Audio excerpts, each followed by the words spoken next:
Hello everyone, welcome back to the new video of channel Mehndi Magic Rajasthani and the title is Curve from Cone. आपको title से ही समझ आ गया होगा कि इस वीडियो में हम क्या सीखने वाले हैं और मैं आपको क्या बताऊंगी। तो आप लोग पहले से ही बहुत एक्साइटेड हो गए कि आज हम फिर से कोन को ट्राई करेंगे। फिर से मैं इसलिए कह रही हूँ क्योंकि मैंने एक और वीडियो बना रखी है जिसमें मैंने कोन्स से लाइन बनाना सिखा रखी है। देखिए, लाइंस बनाना एक ईजियर पार्ट होता है। ऑफ कोर्स वो हार्ड होता है क्योंकि उसमें हमें लाइंस बनानी पड़ती है जो ब्रेक हो सकती हैं बीच में से, बट उससे हम मेहंदी में सिर्फ चेक्स या फिलिंग्स बना सकते हैं। बट कर्व एक बहुत ही चैलेंजिंग पार्ट होता है मेहंदी का। कर्व से हमारे सारे डिज़ाइंस स्टार्ट होते हैं, कर्व से ही हमारे सारे डिज़ाइंस बनते हैं। पूरी मेहंदी में कर्व के बिना कोई डिज़ाइन नहीं हो सकता।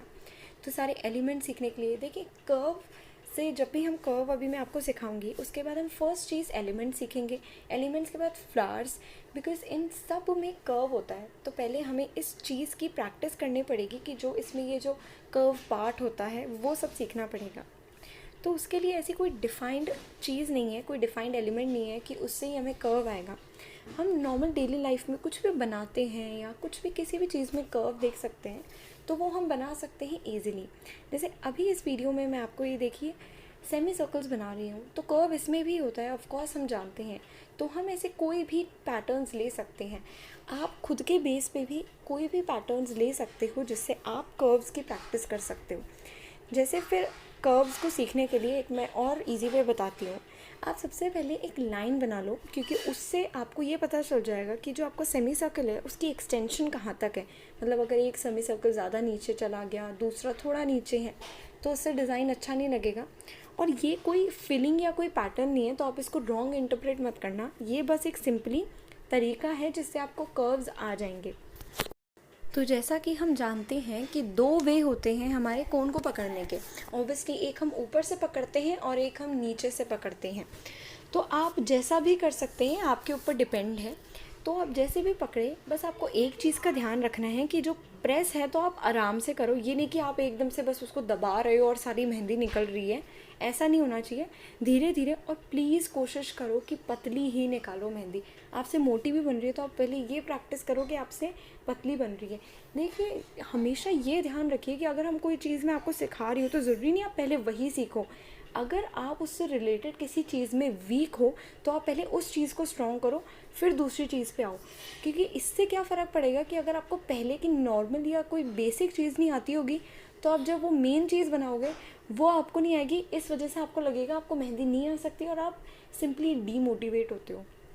तो बहुत चीज़ें हैं जिनसे हम डीमोटिवेट होते हैं, तो हमें ये सब चीज़ों को पहले स्ट्रॉन्ग करना पड़ेगा, फिर हमें नए डिज़ाइन की तरफ आना पड़ेगा। मैं आपको हमेशा कहती हूँ, मेहंदी बनाने में अभी भी प्रॉब्लम हो रही है तो आप एलिमेंट्स करो। लाइंस बनाने में प्रॉब्लम हो रही है, आप पहले लाइन सीखो। ज़रूरी नहीं है मेरे वीडियो के आप साथ भी चलो, बट हाँ, ये ध्यान रखो कि हम रेगुलर हो। जब भी हम या कोई और कभी भी मेहंदी सीखते हैं तो हमें हमेशा बहुत बोरिंग लगता है ये काम, क्योंकि शुरुआत में हम पेंसिल से सीखते हैं और पेंसिल कोई नई चीज़ नहीं है हमारे लिए। ऑब्वियसली वो हमारे डेली यूज़ में आती है, लेकिन ये भी है कि उससे हमसे अच्छे डिज़ाइन बनते हैं और हमें ये लगता है कि हम भी जल्दी से कोन से सीखें। तो मुझे भी लगा है कि आपको क्या पता आप बोर हो गए हो, तो आपके इंटरेस्ट के लिए मैं ये वीडियो लाई हूँ जिसमें आप कर्व सीख सकते हो।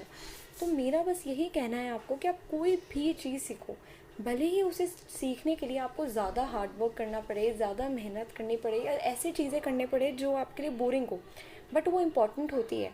आज अगर हम कोई अच्छे प्रोफेशनल आर्टिस्ट बन जाते हैं तब हमें इस पेंसिल वाले पार्ट की इम्पोर्टेंस समझ आती है।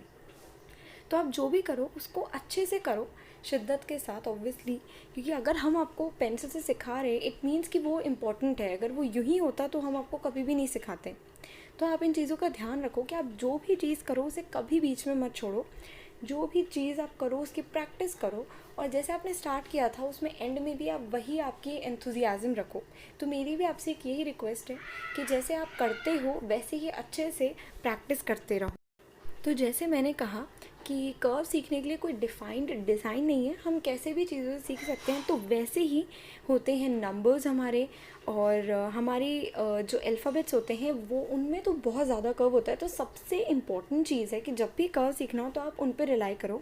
ये सारे जो भी मैंने आपको बताए हैं, B, C, D, G, P, 8, S और 0, 8 भी एक बहुत इंपॉर्टेंट नंबर होता है जिसमें बहुत सारा कर्व होता है, तो आप इन्हें बनाइए, इनसे आपको बहुत ज़्यादा हेल्प मिलेगी। तो इन सब को आप अच्छे से बनाने की कोशिश करो।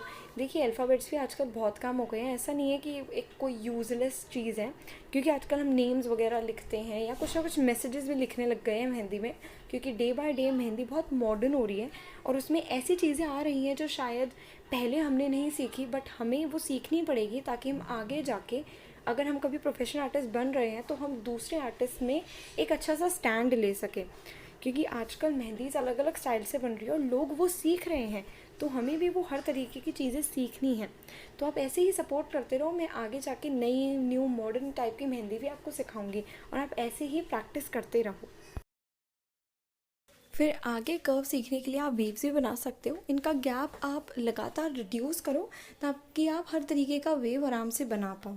इनको आप कॉन्स्टेंटली रिड्यूस करो, पहले ज़्यादा गैप कम गैप, तो इससे आपकी वेव की प्रैक्टिस होगी।